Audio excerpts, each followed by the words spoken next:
shiver and tingle with horror and relaxation.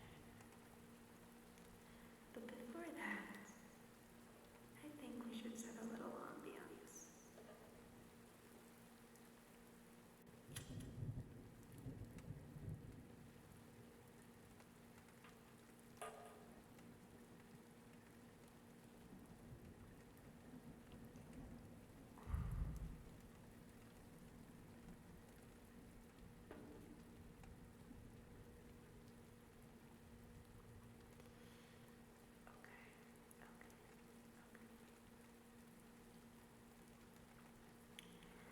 Now that that's done,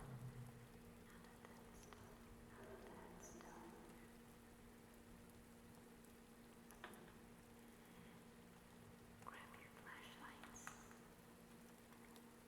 because it's time to meet some horror. This scary story is called My Girlfriend Talks in Her Sleep. My girlfriend talks in her sleep. At first it was cute and hilarious to tell her what she said. It was harmless nonsense. The sky is falling, or we need to raise the ground. We talked the next day about if she remembered her dream, but she never did. I wish I knew what she meant by we need to raise the ground. Some context. Our nightly routine is for us to start out cuddling and then give up once it gets too hot. Then we're usually both on our sides, back to back. She would fall asleep before I do, and so I would hear the full range of nightly musings. Honestly, at first I was eager to hear what she said. It was always funny to tell her and our friends what she would say well deep in the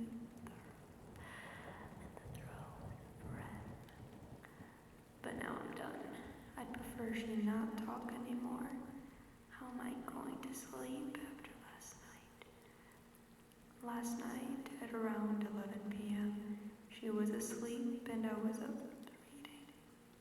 Back to back, I hear her mumble something under her breath. I couldn't quite make out what she said, but I lean over from my book to peek at her face, and she is sleeping soundly. I return to my book, get absorbed back into its pages. At some point, I fall asleep. Next thing I know, I'm awoken by my girlfriend talking at full volume. I open my eyes, and at some point in the night, both of us have turned to lay face to face. My girlfriend's eyes are wide open. She's staring right at mere inches away from my face. But her eyes are vacant, like she's looking through me. Those eyes, man, it's like she was staring and straining to widen them as much as possible. Those are the eyes I fell in love with, and right now they're scaring the absolute shit out of me. My heart rate skyrockets, and chock full of adrenaline, I throw off the covers and jump out of bed. Looking at her, her eyes follow me like a painting, but her body stays still. For 1 second, I decide that my book light was keeping her awake, and that she had just said, "Can you please turn that off?" Now out of bed and looking at her, she's not right.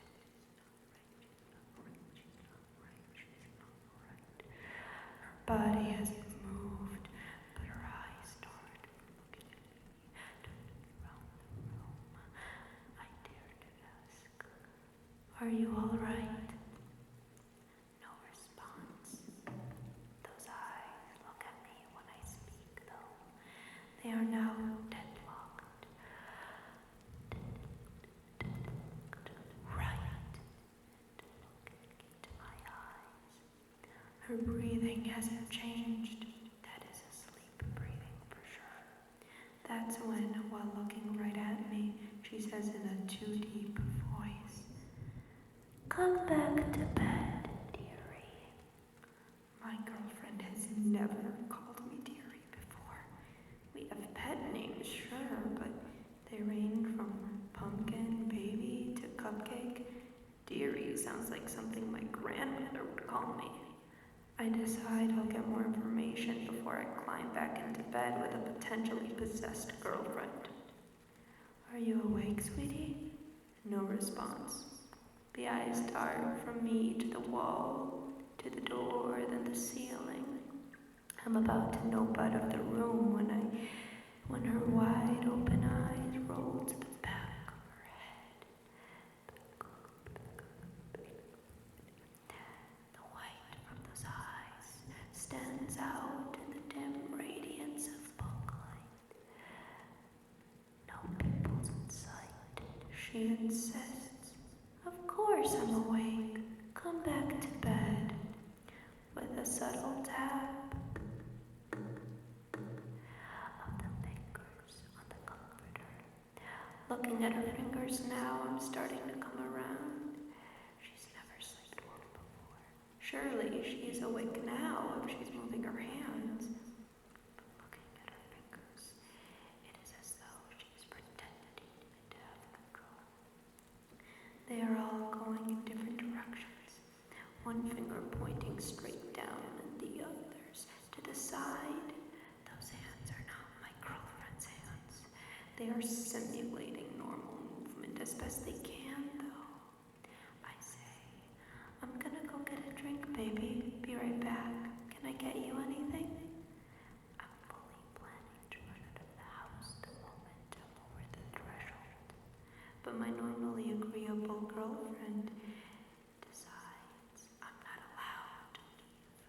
As serious as gets, she says in a too deep voice, "Take one step out of that door and I will rip your throat and shut down your neck." Shocked but understanding the importance of not letting this beast know I'm in trouble, I reply, "As interesting as a position as it is, I think I'm going to..." And thinking quickly, I grab my water bottle from the nightstand. This doesn't please my girlfriend as she decides to start screaming and fingering her way towards me.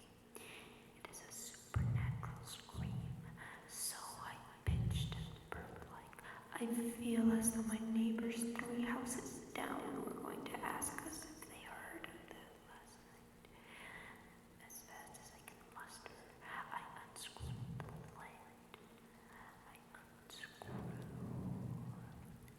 the lid and douse her in water. Like I knew what I was doing, her eyes close, her garbled appendages normalize, and she's back to sleep. I'm going to sleep on the couch for a while, maybe forever. She'll understand when she's awake. My hands tremble over the keyboard, and I may have a concussion, so please forgive me and any typos or brevity of my update. It is the morning after my typically amenable and kind-hearted girlfriend's body was possessed in sleep by some malicious entity. I've been distant this morning. She knows something is amiss, but obviously still reeling from the experience. I can't tell her yet that she tried to rip out my throat and shit my neck. You understand. I'm tired. Obviously I didn't sleep last night, but I did stay up most of the night with all of the lights on, feverishly clutching my water bottle in the living room. My demonic beast inside my girlfriend managed to creep its way back into control sometime soon after I exited the room and pinned it closed with a dining room chair. Given her eye movements and the activation delay, my theory is that the beast is allowed control during REM. But what do I know? It spent most of the evening attempting to coax me back into the bedroom. this time with a pinch more emotional intelligence, calling out to me in what was as close to my girlfriend's normal voice as it could manage. "Come to bed, dearie. Why are you sleeping on the couch again?" I decide I'm not going to validate this demon with a response, but moments later, the too deep, sinister voice is back. "If you don't open this door, I will slit the cat's throat." Fuck, I forgot about the cat. He's still in the bedroom, probably cowering in fear, hissing in the corner to no avail. My guess is that the cat is already dead. But what can I do? Let our beloved kitty be eaten alive by someone he trusts? I've seen enough horror movies to know that this is the moment I have to decide on something dumb and heroic, or die on screen while everyone yells about how much of an idiot I am for opening the door. I may have a little more sympathy for these characters now. People thrust into impossible situations are forced to make impossible choices. Against my better judgment, I'm going to open the door, get the cat out of the room. I'm staring at the bedroom door now and notice something damp and muscly poking and prodding its way from under the door. I point my phone's flashlight at it and realize it's my girlfriend's tongue. I catch myself experiencing an impulsive thought, wondering if she will want to know what her mouth is full of cat hair tomorrow. But this is perfect. I need to test out my new technique, a spray bottle of safe water. I spray the tongue as it inchworms itself around the edge of the door, presumably looking for purchase on my human flesh. It immediately recoils, and I hear the body inside collapse. Water is still a demon possession off switch, I decide, and immediately tear the chair away from holding the door locked. I don't even have time to think about whether I have holy water on tap. I need to act fast. Attempting to open the door now, my SO's unconscious body is blocking me from entering. It requires quite a bit of force to slide her ragdoll body behind the door so I can squeeze through. Trying not to look too closely at her, I realize that she is sweating a black, oily substance, and the bed and the floor are totally drenched. I realize the reason it was so difficult to open the door. The demon's sweat is sticky. She may be stuck to the ground. Carefully avoiding stepping in the demon's super glue, I'm now inside the bedroom. To my dismay, I don't see the cat right away. It makes sense. Frightened as hell and must have crawled and hid under the bed. Yikes. I've got to persuade it out from under there now. But that will mean I need to get down on my belly and reach under the bed. Realizing the absurdity of my situation, I have one hand pointing a spray bottle at my dead-asleep girlfriend and one hand reaching under the bed to grab my cat. My eyes trained on my girlfriend.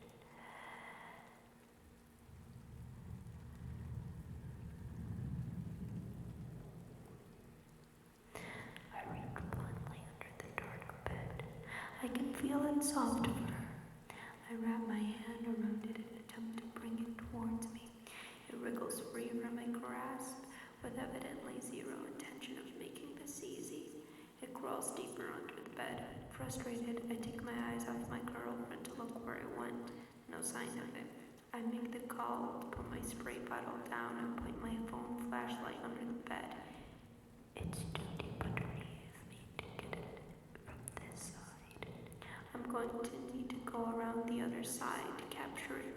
Pulling my head back from underneath the bed, I realize my fatal error. My girlfriend has woken up. She is standing over me, undaunted power, as I lay vulnerable on the ground beside the bed. Her teeth look sharper from this angle with my phone's flashlight. Why did it turn on the bigger light? She's cooling that black, oily glue. Her hair, normally gorgeous brown, is so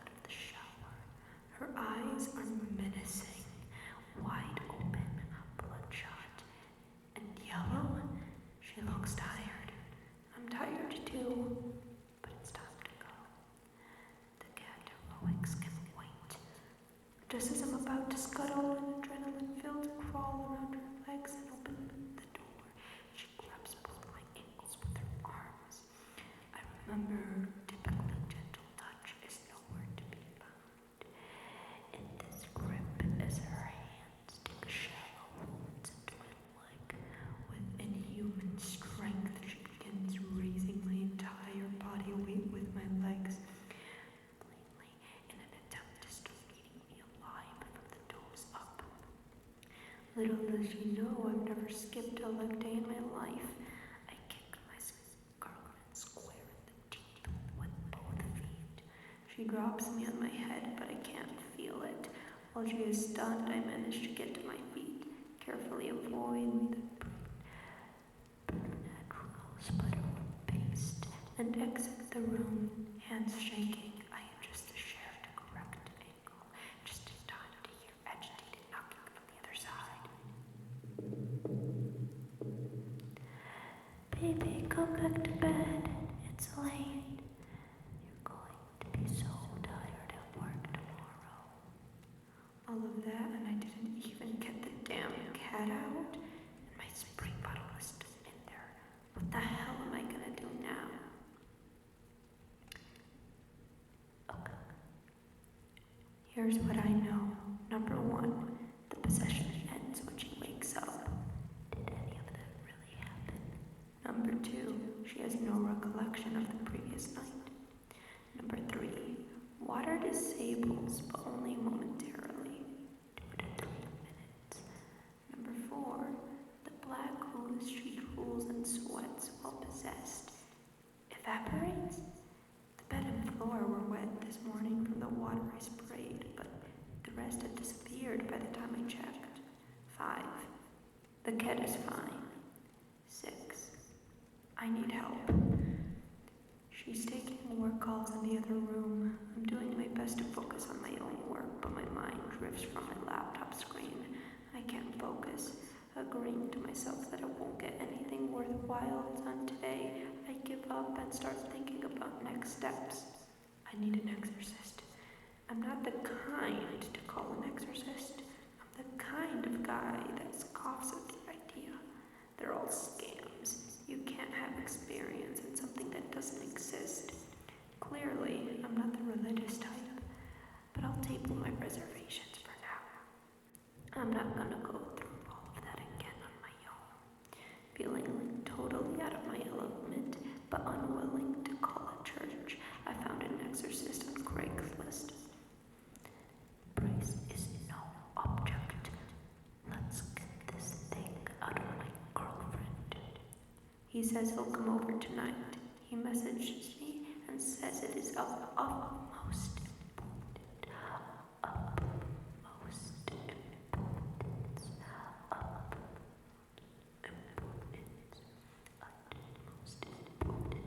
That my girlfriend's waking body does not find out what we're going to do. If she finds out and is not able to fall asleep, no refunds. How much more could I expect from a Craigslist exorcist? I'm certainly not thrilled with the idea of a stranger knowing my address, but I'm not backing out now. As you can imagine, this is the slowest slog of a day I have ever experienced in my life. I'm anxious, I feel physically sick, I jump at everything my girlfriend says. I can't look in her eyes without imagining the eerie yellow ditch behind them. Around lunchtime, I hear her humming happily in the kitchen. She really has no idea, does she? A profound sense of certain death washes over me as I watch her wield a knife to cut vegetables. Finally, the workday is over. My acting this evening was on par with any Oscar winner. Remembering what the exorcist told me and failing to come up with an excuse, I got into bed with her. I made sure to place the cat in a comfortable spot in the living room. We're reading side by side when she leans over, kisses me goodnight, my eyes open, and turns out her bedside table light. I'm gonna keep mine on for now, thank you. My body tense with desire to bolt. We begin to spoon. She cannot learn that something is wrong. Just a little longer. I figure I'm safe as long as I exit before she is asleep. She raises her head and asks, "Why is your heart beating so fast?" Thinking quickly, I just freaked myself out, but my book is all. Maybe reading horror before bed isn't the best decision. Thankfully, she laughs at my obsession for the macabre and returns her head to the pillow. I count down from 3 minutes. That's 180 Mississippi's. She must have been close to asleep because she doesn't protest when I get up. I installed a chair as my lock and wait. Where are you, Pumpkin? Can't you sleep? This is so close to my girlfriend's voice, I'm certain I made the whole thing up. I'll play it safe. I decide and not respond. Again. It's cold without you, baby. Come back to bed. I'm sure it's cold as hell. This thing is wrong. I know what to open the door. There's someone calling in the driveway. It's late. Don't let them in. I stand up to answer the front door. Outside in the dim front door light is a tall man clad in traditional priest garb. He looks like Ethan Hawke from that movie, First Reformed, but clearly with a body covered in tattoos as evidenced by the inked skin poking out from beneath the cuffs. Pretty much exactly what you would expect from a Craigslist exorcist. There's not much time to introduce ourselves as we hear an alarming scrape from the bedroom.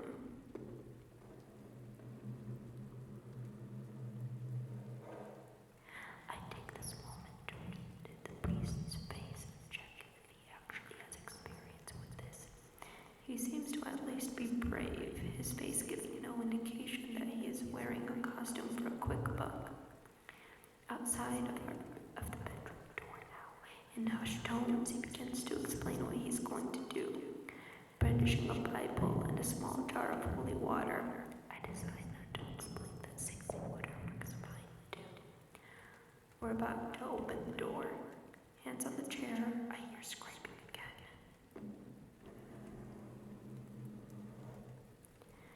This time, I realize the sound was never coming from the bedroom.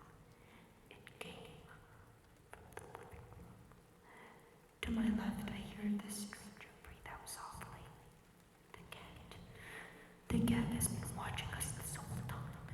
Its normally green eyes are now bloodshot and yellow. No pupils in sight poking out from around the corner. Black paste drooling from its agape mouth, leaving a snail trail of fluid behind it as it stomps out into the open. It attempts to hiss while making eye contact with the priest, but it comes out as a bubbling gurgle as more fluid leaks into the hard wood. Are the cat's legs longer than usual? It looks like it has grown 5 inches in height, typically sitting around ankle level, but right now could stand as high as my knees. I curse quietly to myself. How could I have been so stupid? Of course the cat managed to get itself possessed. It spent the whole night in the bedroom, presumably mopping up the vicious black oil. Wet food. With its mouth. New plan, cat first. I shit you not. The cat fucking talks. Its mouth doesn't move from its totally agape resting position, but the voice comes out of its mouth. It's that same deep nightmare voice I'm all too familiar with. I told you not to let him in. Just as my girlfriend decides she needs attention again, a constant rapping of knuckles on the door. Let me out, let me out, let me out. I'm trying this situation in my mind, and when I realized the moment I took my eyes off the cat, it rocked itself forward, climbed the priest's tall body, wrapped its 2 long legs around his neck, and constricts like a snake. It maintains dull eye contact with me as I look on in horror. The priest drops his Bible and holy water on the ground, attempting to tear the cat's octopus-like legs away from its neck. He succeeds momentarily and cites what I assume is a Bible verse. The cat puts a stop to this with a quick navigation of its tail deep down into the priest's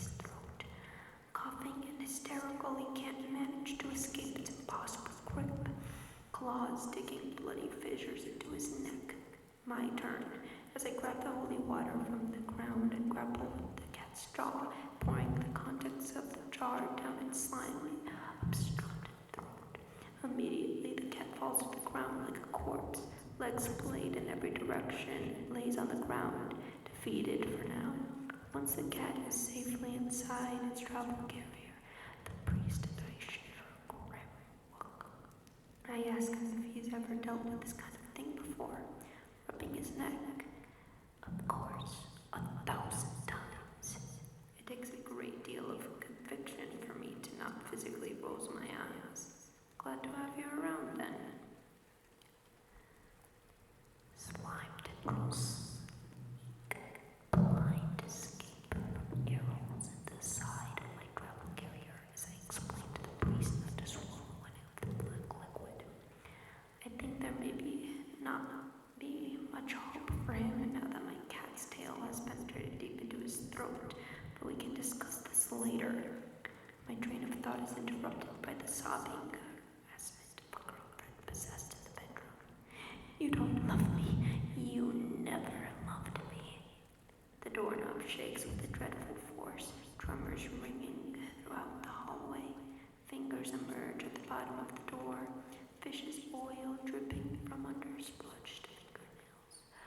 Open this door or I kill the girl. The fingers vanish. A pause. Breaking glass from inside the room. Is it planning to jump out of the window? Surely it's bluffing. We're on the 3rd floor. Like any parasitic creature, it wouldn't gravely harm its precious host, right? There's a renewed sense of urgency at this threat, but I'm at a loss. We poured holy water down the cat's throat, but its body has already turned into an abomination I can only describe as the alien from the thing. I wonder to myself if one of those swarming legs is going to detach, sprout a looking eyeball and hide in the vent. I feel helpless. I can't stay up all night misting my girlfriend like she is a damn pet chameleon for the damn rest of my life. Still out of breath from being choked by my cat, the priest manages to wheeze. We need to open the door. What will we do? Water stops her, but only for a minute. It's too dangerous to perform the rites while she is in this form. We'll get her in the shower and then restrain her. This is a good idea. Why didn't I think of that? Feeling a touch more brave as the priest increasingly proves himself as an asset, I begin to remove the chair. Thank you, baby. Why did you lock me in here? I've been so scared. My subconscious will forever be unwilling to separate the pleas of an accused from the genuine pleas of my loving girlfriend. I hesitate, but with effort manage to shrug off this false appeal for normalcy. Chair in hand, I take a step back from the door. For a single beat, there is silence. The latch clicks. She is opening the door. Shining black slicked hair emerges, covering her face in totality through the cracks in the door. She seems to have gained several inches in height as her full form comes into view. Then a single ringed yellow eye reveals itself through her long hair. I search in that eye for some sign that she's still in there, somewhere, anywhere. She's wielding a broken shard of glass and holding it to her own wrist. There is no time for protest before the priest has already sprayed her down. Her frenzied dodge is thwarted as a second jar of water dampens the pajamas my mother brought her for Christmas. I will never forget the powerlessness I felt in the next few moments. With only a few seconds left of control, the demon cuts my girlfriend's hand cruelly at the wrist with the shard of glass. That not being enough, she gnaws the rest off with her mouth, completely dismembered. Her hand splashes to the ground in a grotesque murky puddle of blood and oil. Stunned, I witness a transformation of the human body before me. Her body shakes globally and erratically on the ground as her skin regains color. I remember a classmate from school who had seizures, and the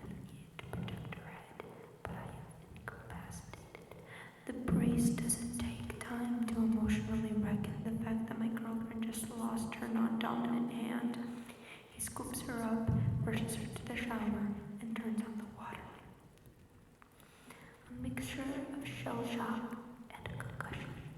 Leave me standing idle while I stare in slow motion from the severed fist to the shower, back to the bedroom. The beast has been proficiently turning our bedroom into some kind of nest. The walls, windows, and ceilings are painted in black as night paste with the consistency of spoiled milk dripping from the ceiling pin onto the bed. Our furniture is unrecognizable in the spiderweb of the wood coating in the room. The priest is washing his hands in the bathroom sink. He comes and stands before me, shaking me at the shoulders, evidently having been demanding things of me for the last few seconds. Anybody home? We need to act. I need your help. Now. I come back to reality. The priest is now gritting his teeth and panic at my scream, seeming inability to cope with the fact that my life will never go back to normal. Do you have any rope or handcuffs or anything to restrain her? I have some bungee cords in my car. I'll get them. I sprint to the stairs and below them, 3 at a time. Grabbing the keys off the hook, I run to the car, locate the bungee cords in the trunk, and rush back upstairs. The priest has torn apart our medical cabinet, looking to apply first aid to my girlfriend's arm, and is applying pressure as I approach. I frantically tie a single bungee cord as a makeshift target to slow the bleeding. We carry her lifeless body to the bed and restrain her to the frame, both legs and one arm. Her head hangs limp. I wonder how long it will be before she turns back into that monster. But then she wakes up. She looks at me, totally disoriented, then cries desperately as the pain sets in. It's okay, baby. It's okay. I know this is bad. Believe me, we are working on it. There's a lump in my throat as I sit down on the bed, repeatedly kissing her on the forehead and attempting to assuage the impossible. She is in so much pain. I almost want the monster to take back control so that she cannot feel it anymore. Mercifully, she faints. Eyes still open, I point her chin up towards me and watch as that hollowness returns, from brown to yellow. Her pupils go opaque, and the descent to madness once again. Tears and blood is still on her face. She smiles. It's over. You have failed. Amen. That too familiar deep voice reverberates through a sinister grin.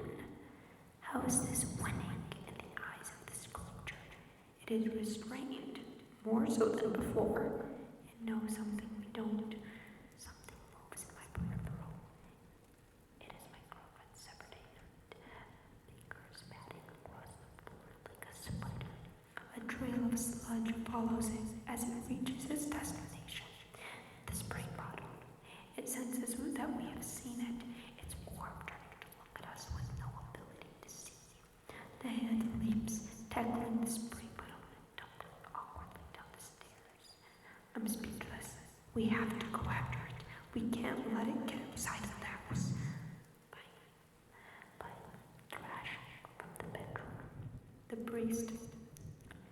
The knots are holding. Go after the hand. I will perform the rites. Running down the stairs, I hear the distant murmurings of the ritual. Lord above, Redeemer of the world, have mercy on us. It's just a hand. It couldn't have gone far. It could have put the cat out. It could be worse. It could be worse. I turn on the lights as I go. It's on the first floor. I tiptoe over black slime, extra cautious so as to not to get any on me. I'm reminded of the time my pet snake escaped, and my girlfriend and I spent an entire afternoon looking for it. But looking for a snake isn't like looking for a cat. Cats get underneath and above objects. Snakes get inside objects. A hand could be anywhere. In between the couch cushions, inside the laundry machines, it could already be a outside. I have it cornered. It's behind the refrigerator. I act like I haven't noticed the trail of slime leading right there and walk as casually as possible to the cabinet to fill a glass of water. My weapon is at the ready. I walk to the side of the refrigerator and peek behind it. Nothing. Suddenly, a bronzed silhouette covers the kitchen light. Pouncing like an insect, the hand leaps from the top of the refrigerator, the perfect height to land right on my face.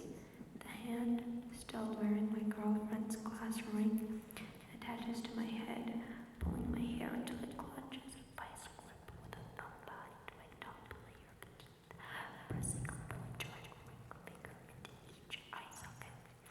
I drop my glass on the ground. It takes both hands to remove the hand from my face and throw it as hard as I can against the wall. My vision blurred. I pick my girlfriend's disoriented hand up from the ground and run water over it in the sink. I splash water in my face and wash out my mouth as best I can. Harried, I fill a cooler with ice and water and throw the hand inside. I run back upstairs, hoping, maybe praying, that the priest did his job.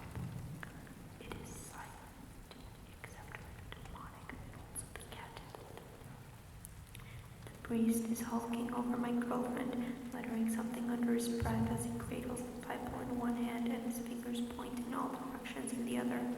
Noticing me, he hurriedly shuts his Bible, but seeing one of the pages, I know that it is in fact not a Bible at all. Inside are what I can only imagine demonic scrawls and symbols would look like. But the priest has done his job, he says. The demon has left her. Carefully placing my girlfriend in the back seat, I yell back at the priest, "I'll pay him when we get back." Putting on my seatbelt, I look out the window and note a tattoo on his arm similar to a symbol I saw in the false Bible. Driving to the hospital like a husband would if his wife had gone into labor, I wonder if you can surgically reattach a hand like you can a finger. Then I wonder if the hand should be reattached. Do I need to ask the priest to perform